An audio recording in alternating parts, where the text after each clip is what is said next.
Welcome back to the First Gnostic Church of Christ. This is video number 10, the Gospel according to Thomas. We're picking up on verse number 95. In our last video, we talked about finding the fullness within yourself, that precious pearl. And Christ tells us if we but seek, we will find. And if we knock, the door will be opened for us. And then he leaves also telling us what not to do. And that is to give what is holy, which is your precious gift of unique self, to the dogs, else they will throw them in the manure pile. And don't throw your pearls to pigs. Here Christ is telling us, whatever we do, have discernment about who we trust, where we spend our time and energy and effort with. And this can apply not only in terms of you finding your spiritual self, but this can also apply in terms of the people you keep your company with, rather that be in crowds or friendships, or even in relationships. You don't want to be in relationships that are going to bring you down, that are abusive emotionally, verbally, physically. People that don't really appreciate you for who you are. Don't waste your time. This is what Christ is really telling us. So from there, Christ continues in this same stream of thought, explaining to us what is the kingdom of heaven like? What is the Christ like? As the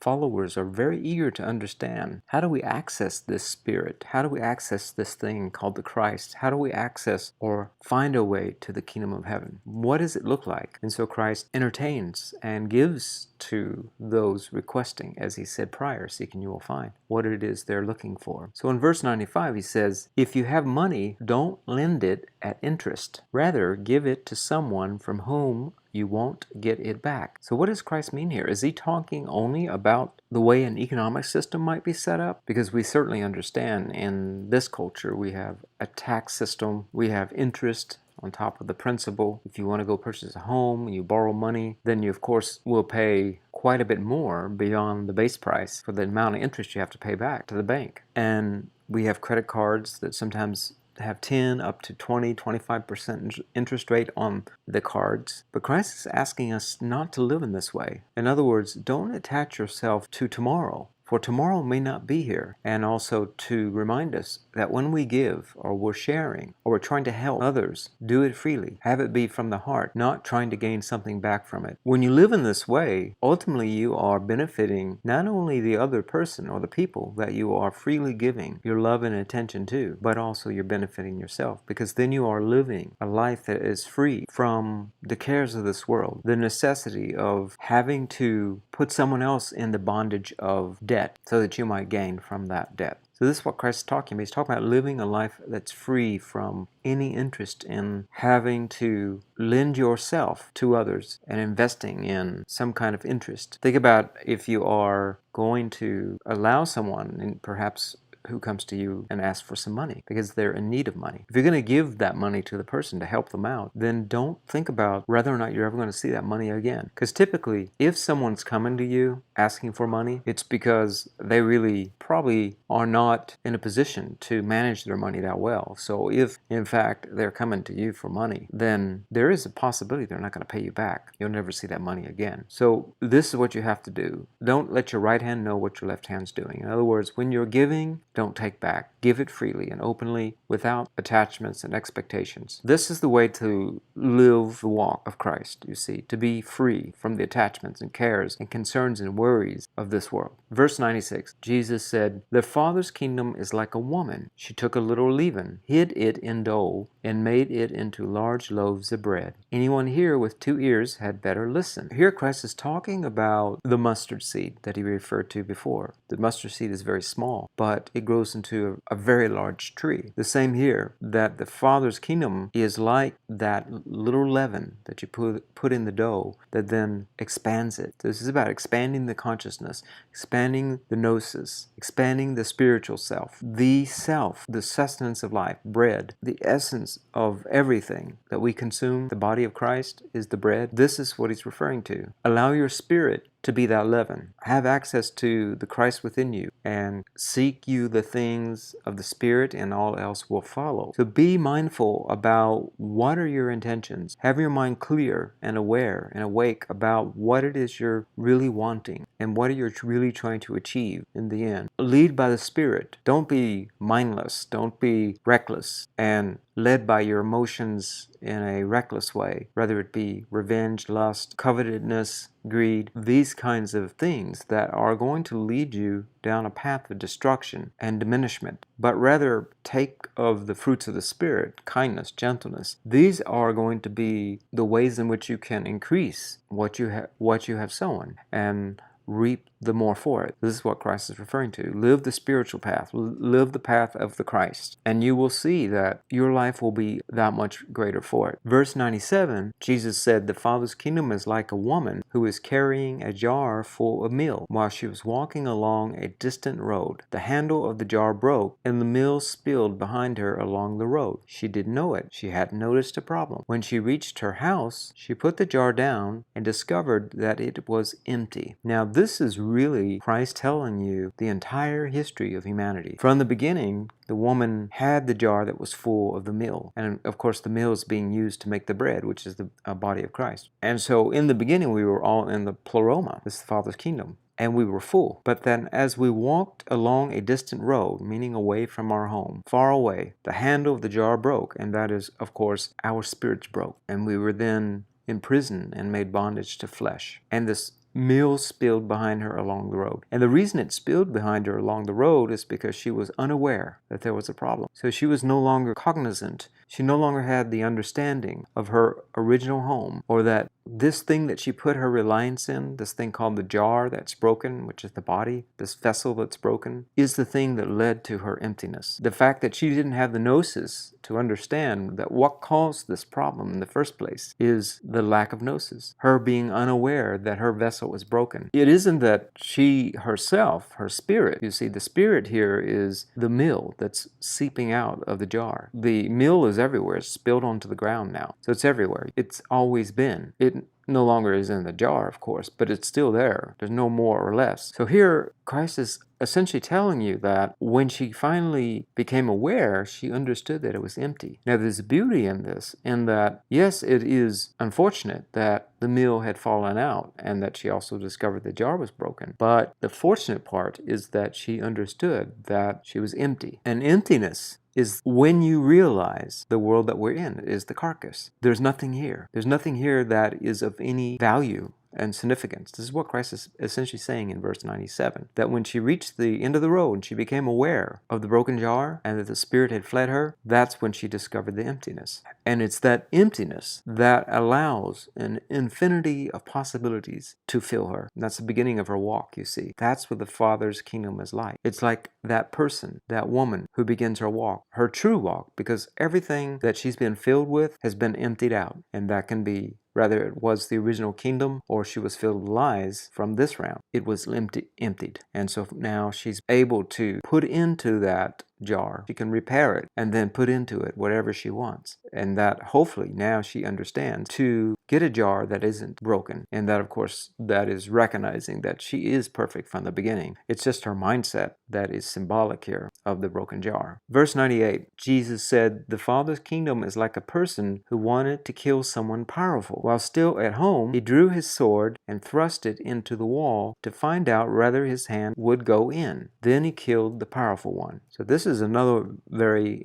enigmatic verse, correct? But if you understand to take each one of these verses in context, meaning the verses that all built up to this verse 98, then you will understand. Remember, before we were talking about the invisible. Everything had emptied out onto the ground. The meal had emptied onto the ground. In this case, what was left behind was an empty vessel. It's broken. Of course, her mindset is rejected it to be broken. But then when she changed her mindset, she would realize that it no longer needed to be broken. She wasn't broken. So this thing called the invisible, which is the Spirit, is what's being referred to again in verse 98. It's talking about thrusting it into the wall to find out whether his hand would go in. So in other words, can Christ walk through walls? Can we go through the flesh? Can we go to the other side? And what is this thing called the powerful one? So it says the Father's kingdom is like a person who wanted to kill someone powerful. The powerful one, remember before in the prior verses that we talked about in other video about reigning, and then at the same time that you reign, when you realize that you're more worthy than this realm, that you also do away with power. And that's in verse 81 when Jesus said, "Let one who has become wealthy reign. Let one who has power renounce it." This is talking about when the person discovers the body, and whoever has discovered the body of that one, the world is not worthy, that's when you reign. You realize that you're royal, because you're a child of God, and that you no longer need power. You're neither powerful or powerless, because these are mechanizations of the demiurge. Power comes from polarity, the opposites that are divisive and confrontation between one another. Think about thunder, right? Or lightning. This is a result of the left and right being opposed to each other, a great opposition that is forced against each other, whatever's driving them to be headed against each other, and they clash into a thunderboom and then lightning. It becomes very dramatic, right? This is power in action. And people mistaken that power to be God, and yet it's not. It's the demiurge, the power of the demiurge. Power comes from the demiurge. What comes from the Father, the Mother Father,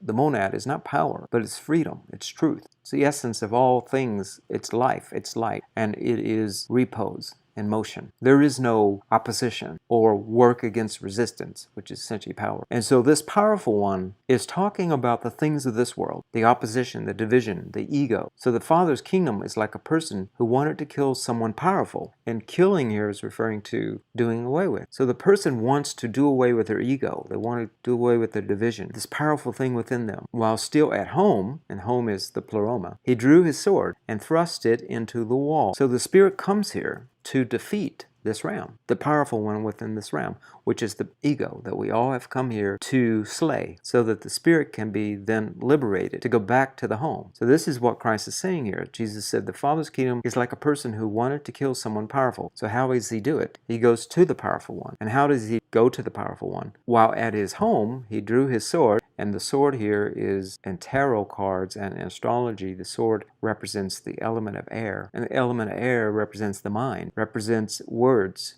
that we use, our communication, our thought process, the way we think. And he used that sword and he thrust it into the wall. And this is God's kingdom, God's first action, which is thought, that is thrusting itself as a sword, the Word made flesh, into the wall, the kanoma, to find out whether his hand would go in. And of course it succeeds. Then he killed the powerful one. In the end, Christ defeats the demiurge. In the end, we all defeat our ego. We slay that ego. And the way we did it is by coming here to slay it. We all came here to redeem Sophia. Every one of us are the Christ. And Sophia is the wisdom that led us here, because wisdom seeks out experience. For experience or wisdom is knowledge in action, which is Christ in action or Gnosis in action. So this is how it happens. So the Father's kingdom is like a person who wanted to do away with ego, do away with that part that was aborted by Sophia, the demiurge, and its minions. And so it came here from its home. While still at home, he drew his sword and thrust it into the kanoma to find out whether his hand, and that is the hand in the mind, and we'll talk about this many times in canonical texts as well as Gnostic texts, about the significance of the mind, which is the forehead, which is the head, and the hand, which is the tool. It is the mechanism that we use. It's our intention. How do we take the sword, or what do we put in our hand? Our hands is symbolic of our intention. You hear this also in Revelation, where the mark of the beast on the forehead or on the hand. So the mind represents the will,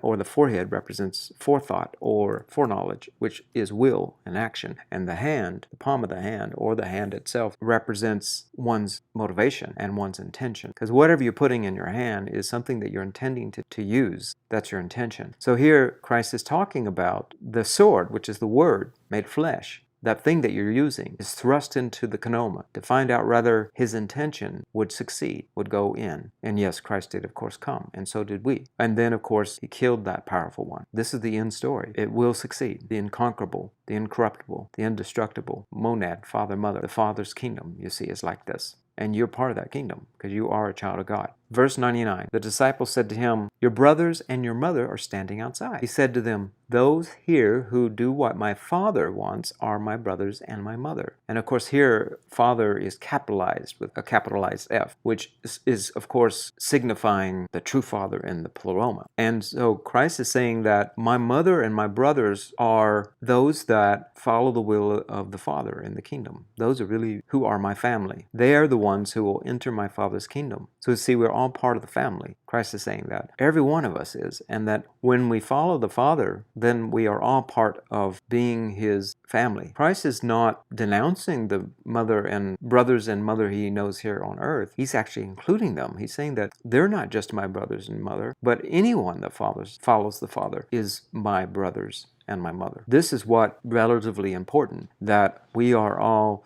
children of God. You see, we're related, and it doesn't matter if Jew, Gentile, male, female, gay, straight, black, white, no matter what your age is. None of that matters to Christ. The only thing that is of significance to Christ is if you follow the Father. And again, in spiritually speaking, the Father represents the founder, the one who emanates the first thought. And how do you follow that Father? Well, you follow everything that Christ taught up to now, which is finding your full self, finding your name, your spiritual self, that thing that is most pure, that precious pearl that Christ instructed us already through all these previous verses. And when you do that, you are following the Father. And of course, that means in the fruits of the Spirit, which is kindness and love, gentleness. If you're having to force yourself, then it's not really coming from you. You're trying to force yourself on others. This is an act of control and power. And again, remember, power does not come from the true Father. Verse 100, they showed Jesus a gold coin and said to him, the Roman emperor's people demand taxes from us. He said to them, give the emperor what belongs to the emperor. Give God what belongs to God, and give me what is mine. So this is three different things he's talking about here. What belongs to the emperor, what belongs to God, and what belongs to Him. So this is very clearly stating, do not mix religion with God. Very clearly stating that. And yet you have today's society, many so-called Christians, and not just Christians, but you have this even among Muslims and Hindu and pretty much any religion you can think of in the modern world, where they want so badly to force God on earth. Christ keeps saying, well, my kingdom is not of this earth. And yet they want to put it into the law. They want to force people to follow their version of what they think God demands of us.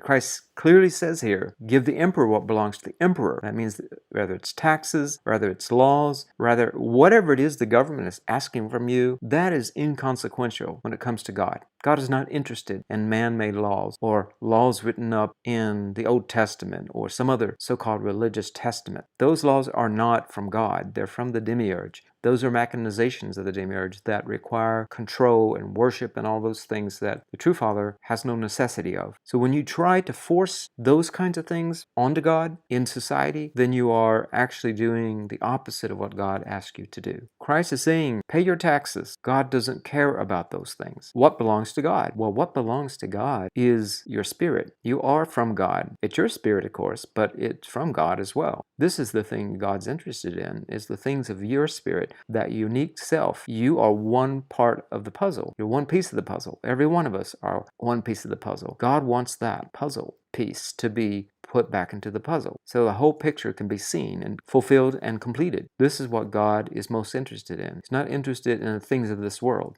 And give me what is mine. What is Christ asking for here? He's saying that he's wanting to fulfill his mission on earth. He's actually saying to them, give me my pathway. Allow me to carry out my mission. And so in this case, he's going to go to the cross. And he says he's essentially given them permission. He's basically given them permission to crucify him. And we know this because when he finally dies on the cross, he says, forgive them, Father, for they know not what they do. So this is what he's saying. He's saying that I'm going to go to the cross. I'm going to die. Allow me to do this. Don't get in my way. And he's also referring to the notion that people want to put into him ideas about what's supposed to be important. Things like taxes, your mother and your brothers are here, so they can appeal to his consciousness, shame and guilt and things like that. And Christ's saying, don't try to put those things in my way, because that's not my path. I'm not here to govern. I'm not here to become your next president or your earthbound Messiah. I'm not here to get married and produce offspring from my mother, so she'll have grandchildren, or my brother will have a sister-in-law or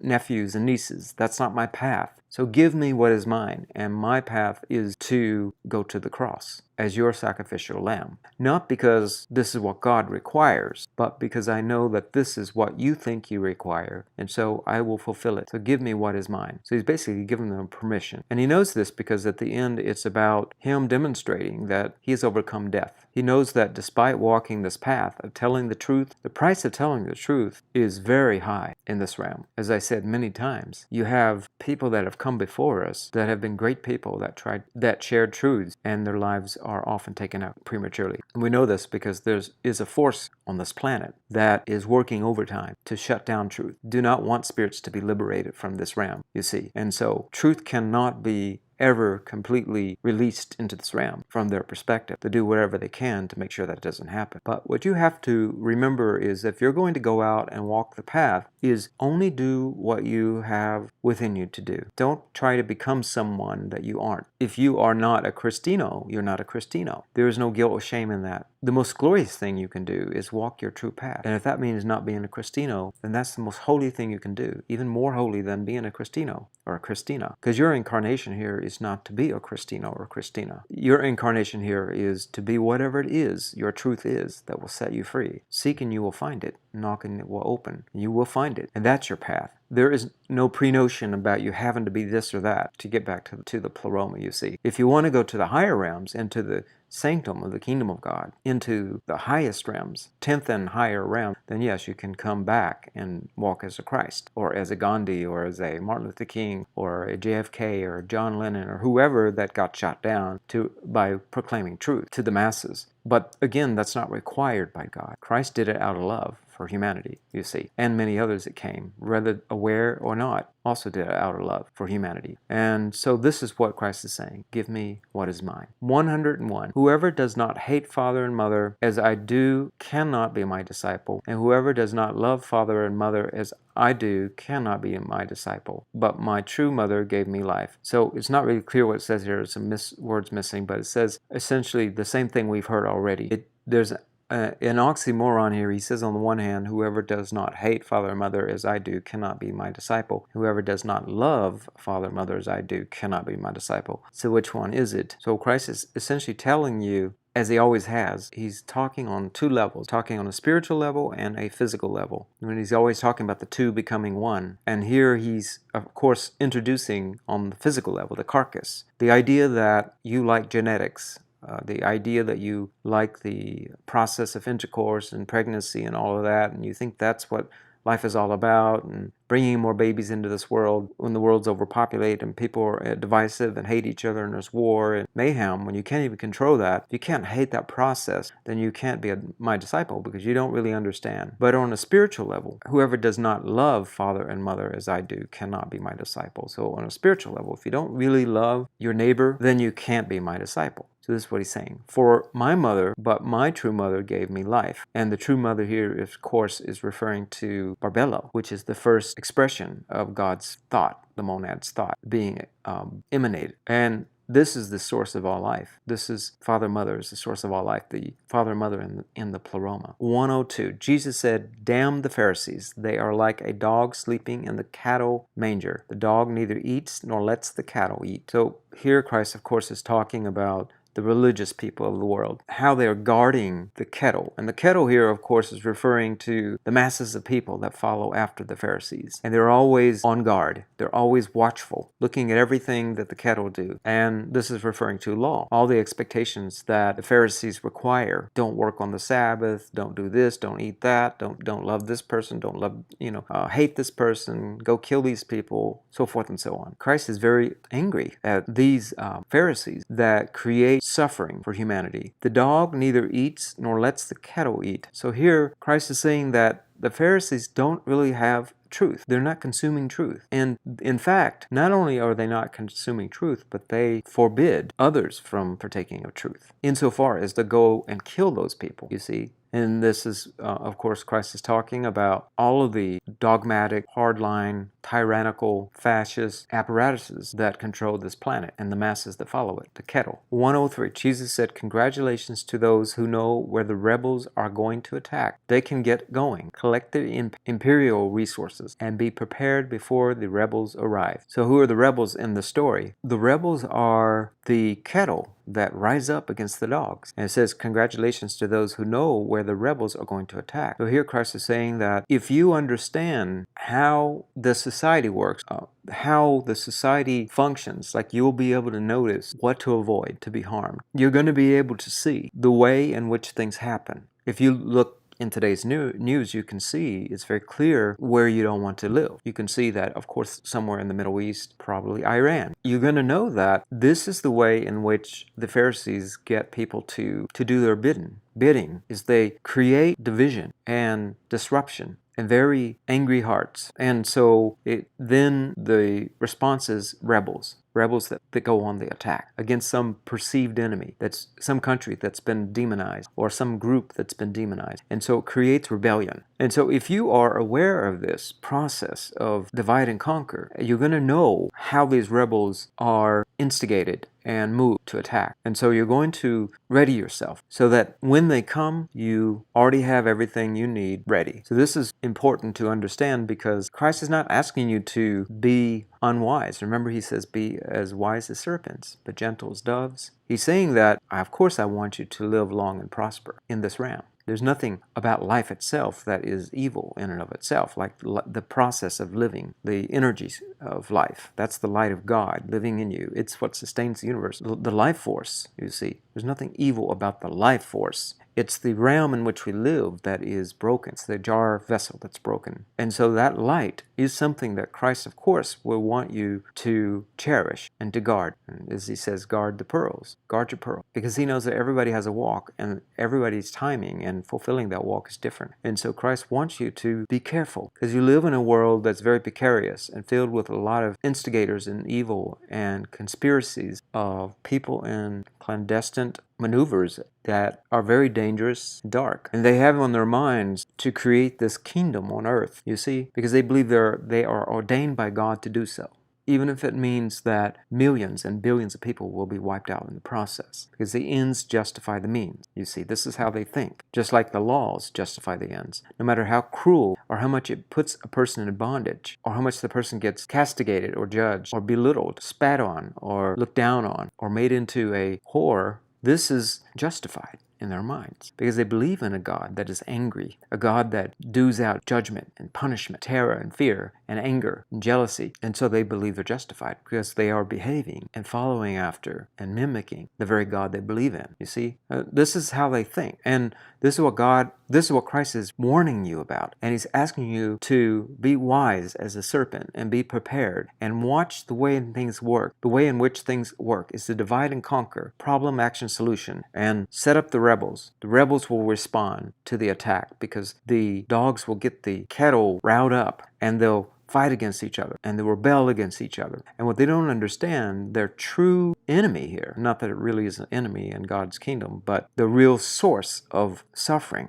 is the Pharisees. And the Pharisees are making them so diluted to hate one another. You know, it's the black people, it's the white people, it's the Mexicans, it's the terrorists. All the terrorists are Muslims. No, all the terrorists are white people. All the terrorists are black people, so forth and so on. You know, it's this group, it's that group. All the while, it's the Pharisees that are orchestrating this madness, instigating uprisings through demonizing, creating black sheeps, scapegoats, stereotyping, taking a small percentage of a group and extrapolating that to the whole, creating fear and terror of the other, so that ultimately those others will be so busy attacking each other. They won't see that that mechanism is what allows these Pharisees, the rulers of this world, to have control. You see, so Christ is coming here to do away with that, to do away with this division and blaming each other, to have you stop looking outside at everyone else, but look within to find your truth. Okay, so this is what Christ's saying. So he closes it off on verse 104, and he says, they said to Jesus, in this video I'm going to close off on 104 here, and then they said to Jesus, come, let us pray today and let us fast. Jesus said, what sin have I committed? Or how have I been undone? Rather, when the groom leaves the bridal suite, then let people fast and pray. So here Christ is saying that I don't need to fast. I don't need to pray. I haven't committed any sin that I need to fast. So he's not just saying this rhetorically. He's saying this to everyone. Otherwise, he would just simply do what he said before, is when somebody, says, or brings you pork and you don't eat pork for religious reasons, then rather than making a show of it, and making the other person feel uncomfortable, go ahead and eat the pork, right? So Christ would, of course, just go along with them. Okay, well, let's pray together. It's what you need, I'll do it. But that's not what Christ does here. He says, what sin have I committed? So he isn't just doing this rhetorically to point at himself. Nothing that Christ is doing is about him. It's about everyone else, you see. He's saying that none of you are sinners. This thing called sin is made up. It's just made up. And he says, what sin have I committed? That's when he's talking about the lady that everybody was going to stone. And Christ says, he that's without sin cast the first stone. Well, of course, nobody could cast a stone because everybody had sinned. In their minds, they have sinned. And then at the end, Christ says to the woman, go and sin no more. Now, think about that. Now, if you take that through the proto-Orthodox lens, that would mean that woman would have to live the rest of her life perfectly and never sin again. Do you really believe Christ was asking that kind of demand of this woman? Of course he wasn't. What he was saying no longer have the mindset that you are sinful. Don't have that mindset. Don't have this mindset that there's something wrong with you, that you need to be fixed, because there isn't anything wrong with you, you see? And he says, or have I been undone? What sin have I committed? Or how have I been undone? So Christ is saying that you're perfect just the way you are. All you need to do is remember who you are. So seek and find, knock and open. That is your purpose. He says it in so many different ways. Rather, when the groom leaves the bridal suite, the groom leaving the bridal suite is representing the person who is leaving their marriage to self. You see, the spirit within. They're leaving their marriage to themselves. Then let people fast and pray. This is the only sin that you need to fast and pray for. Once you've done that, then you need not fast and pray anymore. There's only one sin that you ever need to be forgiven for, and that is the sin against yourself. And the sin that you have on yourself is that you have thought you are worthless and that you're scum and you need to be shameful and guilty and see yourself as a wretch. You know that song, Amazing Grace, how sweet thou art, what a wretch I am. You see how they brainwash you. And this is what they do, so they may hoard over you, they may control you. Because if you don't have any sense of self-worth, then you're going to feel that you're not capable of achieving anything for yourself, much less anyone else. You're going to feel ugly on the inside. And not only are you going to feel ugly, but you're going to see the world around you, a projection of your ugliness onto others. And that ugliness will turn into bitterness. That bitterness will turn into hate. And potentially that hate will turn into murder and killing. You see, this is the way it works. And so Christ has come so that he wants to empty out that mill. He recognizes it's going to empty anyway on its own. And in the end, everyone's going to find out they're empty. But when you reach that place, that's the beginning of Gnosis. You will either decide that you no longer want to be here because you'll realize this realm is worthless to stay in, or you will realize that it's worthless and I'm going to do something about it while I'm here. And this is the ultimate understanding of what Christ is saying in these last 10 videos. All right, with that, we're going to pick up on our last video for this incredible book in video number 11, where we'll pick up on verse number 105. Bye-bye. Blessed day.